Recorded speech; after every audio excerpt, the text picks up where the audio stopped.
Ladies and gentlemen, welcome back again to our YouTube channel. And it is my hope and prayer that this particular video is actually going to find you guys in good health. Personally, I am fine. Kisumu is also fantastic, as you can see.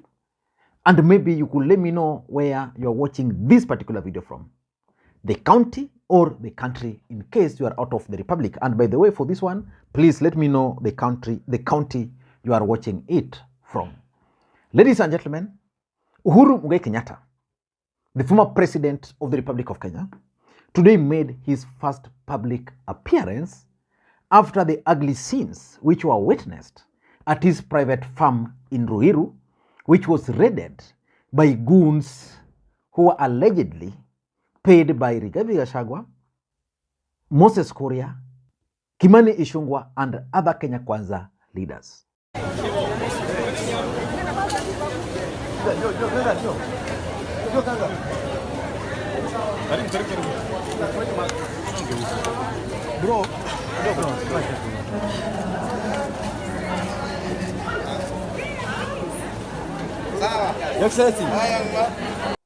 That public appearance, in my view, is significant politically speaking for several reasons. Number one, it is the fact that it is the first public appearance he's making after that particular incident mean that Kenyans were eagerly waiting to hear what Uhuru Kenyatta was going to say.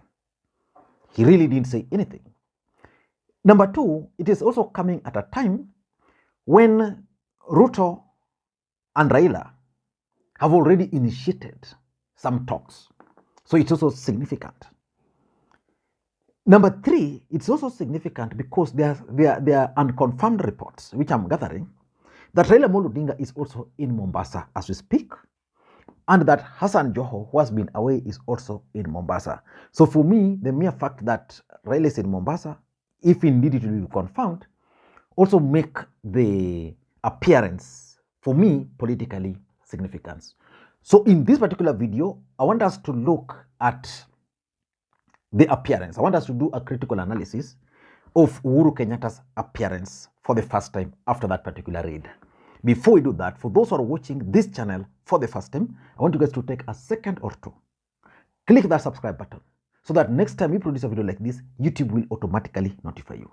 What we do on this channel is that we analyze politics in a way you can't find any other place. And to the subscribers, I want to continue thanking you guys for your continued support, because without that support, this channel cannot be where it is. And allow me also to take this opportunity to thank the following people who send me their coffee. Omoyo, I want to thank you so much. Jude, Emily, Lamek Change, thank you so much, comrade, and Stephen Ngatia. You can also do the same using the numbers on your screen. A cup of coffee is only 200 bob, but you can do as you wish. Now, let us get back to the real issues here. And I don't want to waste a lot of time. I want us to, first of all, begin by the fact that Uhuru Kenyatta actually drove himself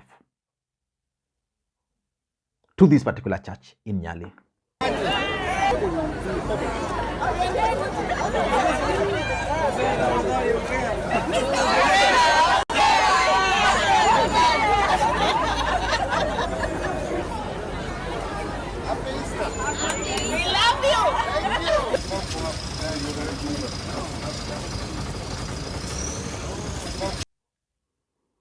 So what was Uhuru Kenyatta trying to show Kenyans by driving himself to this particular church?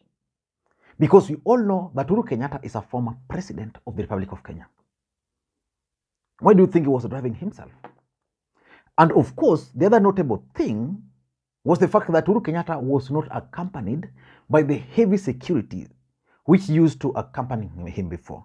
You also when he went to Professor Magoha's home, the heavy presence of security, his security details. This time around, Uhuru Kenyatta was driving himself. Probably there was that front car and the one at the back. And remember, the entire family was here. So what message was he trying to send by doing that? For me, Uhuru Kenyatta was telling Kenyans that the security which those guys wanted to take from him he already handed them over to them. He no longer cares about those heavy security. Remember, when you talk of Mombasa and a sitting president there on an Easter, you can just imagine. So he was sending that coded message that I'm now an ordinary Kenyan going with my business as usual. I'm not shaken. As a former president, I don't care. I'm free. I'm mingling with people here. And you could clearly see Uhuru Kenyatta happy, mingling with people, greeting their hands, the usual Uhuru Kenyatta, one man who is a very happy soul. So for me, that is the most significant part of this, that he drove himself.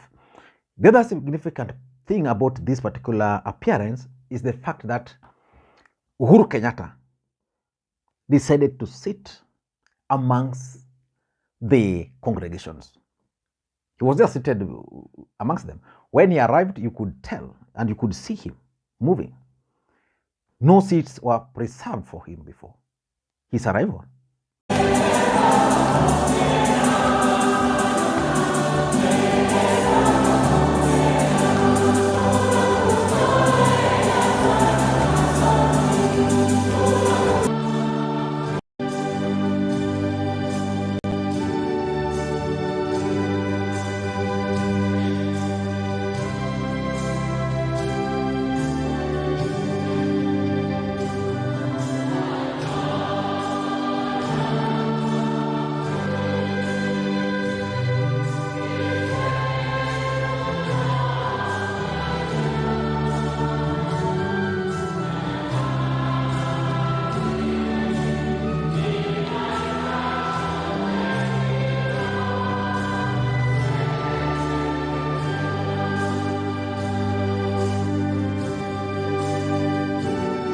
Reminds me of his last trip to Siaya, where Uhuru Kenyatta just came, that small hotel, he spent his night, 2 nights there, went back. So he's just telling Kenyans that for me, I'm easy, I'm okay. Now he came, and Uhuru Kenyatta went and just sat on that particular seat with the Kenyans. Although his security, we had 2 security details behind him, if you watch very closely. But the fact that when he was going for the sacrament, Uhuru Kenyatta just walked without security, went, took it normally, then came back. And also the fact that Uhuru Kenyatta never talked politics inside the church. Probably Uhuru Kenyatta was telling a message to Kenyans that, I'm now an ordinary person, no special treatment for me, and I'm easy, I'm okay with it. The other thing which is notable in this particular trip was the fact that Uhuru Kenyatta was accompanied by the family. What message was he trying to send to Kenyans? Remember, the wife celebrated the birthday, I think, was it yesterday? And now he was with the family. It is the same family farm which was raided. So what message do you think he was telling the country? That for us as a family, we don't care. Life is moving on. Kenyans should move on with their lives as usual. And the other aspect of this particular visit, in my view, is the fact that he chose Mombasa to make this first public appearance. Charity begins at home, that's the fact. But sometimes at home, people are not recognized. Uhuru Kenyatta is a son of the mountain. It is the same mountain who went to his farm and raided. It is the same mountain who celebrated the fact that his farm were raided. So for me, the fact that Uhuru Kenyatta chose Mombasa to make this first public appearance without talking, I think is also significant. What I'm not gathering really is probably the objective. But if you ask me, the choice of Mombasa in general is to tell Kenyans that is no longer the Kikuyu kingpin. If he wanted to do that, he would have gone to his village church.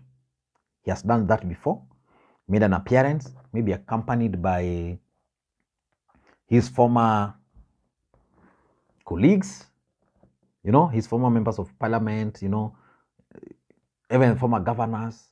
But he chose to just go to the church in Mombasa, very far away from the mountain, just to show Kenyans that probably I was enjoying my holiday here in Mombasa.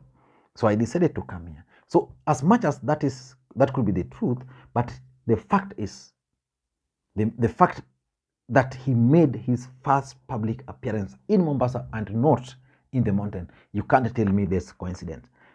It was planned like that. And lastly, I also tend to think that Uhuru Kenyatta wanted to send a message to Kenyans that he's not bothered, he's not moved by or with whatever is happening to him and to his family.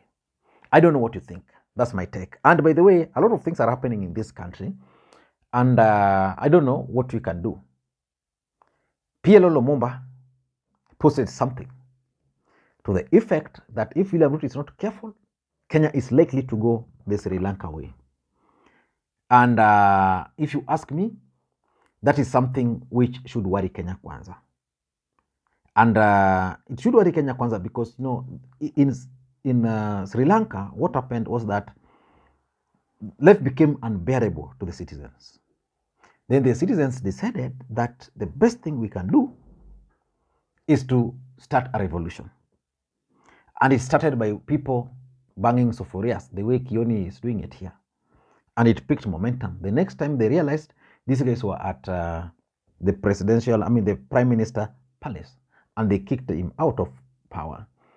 So that statement by Lumumba PLO is significant. The other thing which has also caught my attention in this country is the fact that some Bulgarian, organization can actually come, meet the president, and this organization does not even have an office in their country. This organization has been running wash projects across Africa, including Malawi. Where are we headed to as a country? Thank you guys, and may you have a good day for now. I'm gathering intelligence reports from about Raila and Uhuru meeting in Mombasa. In case they'll be meeting, don't expect me not to read something about it. So thank you guys, and may you have a good day. Bye-bye.